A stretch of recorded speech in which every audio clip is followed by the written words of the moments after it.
Vi dico solo che quando sono arrivati pensavo fossero giocattolini. Non vi dico nient'altro perché capite da soli.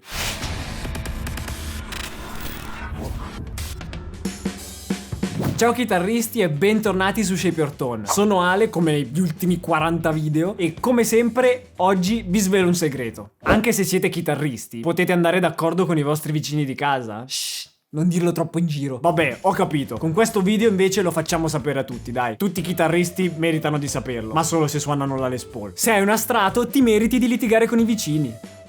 Ups. Ho già fatto qualche video su amplificatori. Abbiamo visto ampli belli da 20 watt, ampli economici, ampli belli da 50 watt, ampli bruttissimi da 100 watt, poverino. Ma questi di oggi mi mancavano. Oggi vi faccio conoscere due ampli che possono salvarvi la vita e suonano ovviamente bene. Quindi, già solo per questo, così sulla fiducia, lascia un mi piace e iscriviti al canale. Altrimenti chiamo i tuoi vicini e gli dico di venire a tagliarti le corde. Oppure finisci nell'hater della settimana. Io ve lo dico e sono serio. O andate d'accordo con i vicini oppure la gloria eterna in un mio video sul canale. Comunque, come ho detto, oggi parliamo di ampli ma non ampli normali. Oggi si parla di amplificatori super minuscoli. Apriamo il pacchetto di uno dei due, dell'altro no, e tra poco capirete perché, e vediamo se insieme agli amplificatori da Altamura gli amici di Musical Store 2005 mi hanno mandato anche qualcosa di buono da mangiare.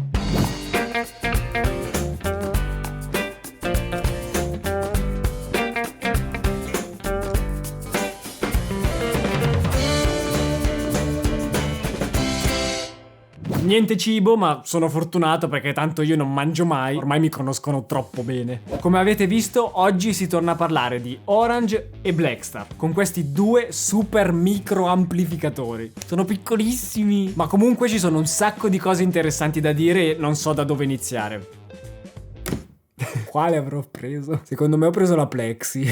Blackstar HT1 MK2. Questa è una testata Blackstar in miniatura. L'anima è la stessa della sua sorella più grande che abbiamo anche già visto nel video dedicato agli ampli da 20 watt, ovvero la Blackstar HT20. Il carattere dell'ampli è praticamente lo stesso, ma in una versione super semplificata. E ci sono anche un bel po' di cosine interessanti che magari a prima vista potrebbero sembrare sbagliate, ma invece hanno tutto il senso del mondo. Questa Blackstar è completamente valvolare. Infatti è dotata di una valvola ECC83 e una ECC82 di serie. Partiamo ora dal pannello anteriore. Come potete vedere è molto semplice come interfaccia. I potenziometri sono gain, volume, equalizzatore e riverbero. L'EQ è un tono che tiene conto anche dell'ISF, ovvero Infinite Shape Feature, classico controllo che agisce sulle frequenze medie per passare da USA a UK in un potenziometro. In più, come siamo abituati, abbiamo anche il bottone per il cambio canale che si può fare sia da qui davanti oppure dal foot switch dedicato. In più abbiamo anche il bottone dedicato al voicing. Insomma, sono tutte cose che chi mastica gli ampli Blackstar ormai conosce. Se invece non ti dicono niente, te li spiego al volo. Su questi ampli i due canali hanno due voicing per uno. Per il canale clean abbiamo American Clean e British Clean, facilmente intuibile come suonano. Per il canale drive invece abbiamo Classic Overdrive e Modern Overdrive. Anche qui direi che si spiegano da soli, ma comunque tranquilli, tra poco ve li faccio sentire con calma. Qui davanti abbiamo anche due jack mini. Uno è un MP3 in per le basi, l'altro invece è l'uscita con la simulazione di cassa anche per le cuffie e ha senso che sia col jack piccolo. Se hai questo ampli, magari per studiare, ci sta che tu voglia soltanto accenderlo, attaccare le cuffie con meno casini e adattatori possibili e suonare. Sul pannello posteriore invece troviamo un jack per il suo foot switch,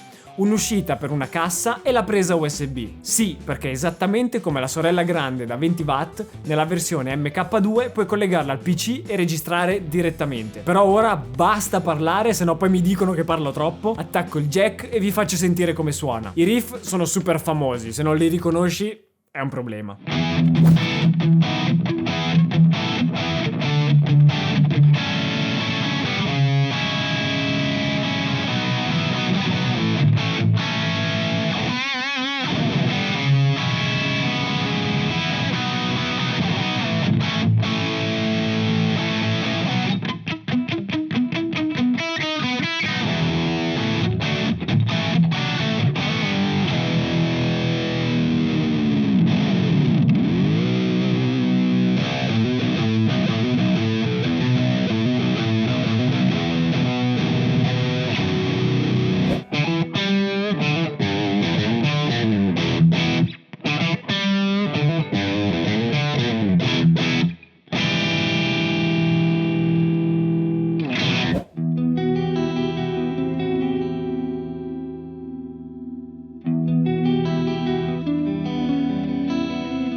Ok, uno dei riff è un intruso. È un riff della mia band e se lo avete beccato vengo a cercarvi e vi abbraccio. Ora passiamo alla testata che è l'opposto di questa Blackstar. Parliamo della Orange Micro Dark. Raga, io vi giuro, quando è arrivato il corriere ero convinto che mancasse un pacco. Giuro. Invece è talmente piccola che era nascosta dentro lo scatolone di una chitarra. Io stavo già chiamando Donato di Musical Store 2005 per niente ancora una volta. Come per il katana e invece sono stupido io. Sono stati 20 minuti di panico, seriamente. Comunque, parliamo di lei. È palesemente piccola, ma nasconde al suo interno una bestia. Qui dentro, in questa cosa grande come un telefono, ci sono 20 watt di aggressività pura. Cari ragazzi chitarristi, questa ve la potete portare dietro dove volete. La chiudete in un cassetto, la mettete in tasca. Trovate un modo creativo di usarla e ditemelo nei commenti. Stupitemi. Questa volta partiamo dal retro. Oltre alla porta dell'alimentazione abbiamo l'uscita cassa che accetta cabinet da 8 ohm a 16 ohm. E poi, credeteci, c'è il loop effetti. Abbiamo un send e return su una testata così minuscola, quindi potete usarla tranquillamente con tutti i vostri effetti di ambiente al posto giusto. Bella roba, contando che questo ampli è monocanale. C'è anche un'altra testata micro di Orange che ha un sound un po' più tradizionale, ma che comunque non vi risparmia nulla, ed è la Micro Terror, tanta roba anche quella. Passando al davanti dell'ampli abbiamo input, gain, tono, volume, uscita cuffie e la levetta per accenderlo. L'ampli in sé è finito qui, su come è fatto non c'è troppo da dire, è molto semplice come amplificatore. Anzi, questa testatina qui è dotata di una sezione preamp high gain con una valvola 12 AX7. Hai capito bene, ho detto valvola. C'è un po' di ampli in questa valvola, ok? Direi niente da invidiare alle sorelle più grandi e nonostante sia un ampli monocanale digerisce molto bene i pedali. Già ha send e return e quindi questa cosa era ovvia. Quelli di Orange vogliono comunque agevolarci e darci la possibilità di usare la cattiveria di questa bestiolina ma con i nostri effetti preferiti posizionati correttamente in catena. Nella demo te lo faccio anche sentire sia da solo sia con qualche pedale posizionato prima per boostarlo e un delay messo nel loop. Lo sentiamo, poi subito dopo ci vediamo e vi dico qual è l'habitat naturale di questi due ampli tascabili.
Se anche a te questi due amplificatori minuscoli hanno fatto salire la gas, che manco fossero amplificatori da 800 milioni 32 watt, entra nel gruppo Telegram, siamo già in tanti e continuamente parliamo e ci facciamo salire la gas con chitarre, amplificatori, pedali, moto, ciabatte, pizza. Comunque, raga, direi che si capisce di cosa stiamo parlando. Questi ampli, nonostante le dimensioni ridotte e la potenza limitata solo per il Blackstar, si fanno notare alla grande. Io uno di questi lo terrei anche solo come soprammobile, anche solo esteticamente sono stupendi. E stavolta non sto scherzando, non è la solita battuta cringe sugli ampli, suprammobili, no, è veramente un oggetto interessante. Poi suonano anche così bene. Ti immagini dover uscire a suonare magari per un live? Se uno ha quei 3-4 pedali che gli piacciono, esce con l'ampli in tasca e ha finito. Sai che ridere a presentarti sul palco con sta cosina qui? Tutti ridono, ti prendono in giro, poi tu inizi a suonare e gli tagli i capelli. Stessa cosa infatti vale per il Blackstar. Forse live con un watt fa un po' fatica, ma comunque è ottima da usare a casa e ideale per l'home recording. Con la presa USB vi permette di entrare in questo mondo stupendo davvero con facilità. Se invece avete già la vostra scheda audio, tranquilli, in questo caso vi basterà soltanto un cavo. Poi non dite che non vi voglio bene, che vi faccio conoscere queste bestioline. Solo per questo dovreste iscrivervi tutti al canale. Tu li conoscevi già? Allora iscriviti anche tu. La prossima volta ti stupisco. E se non ti basta, comunque c'è Steve Vai qua.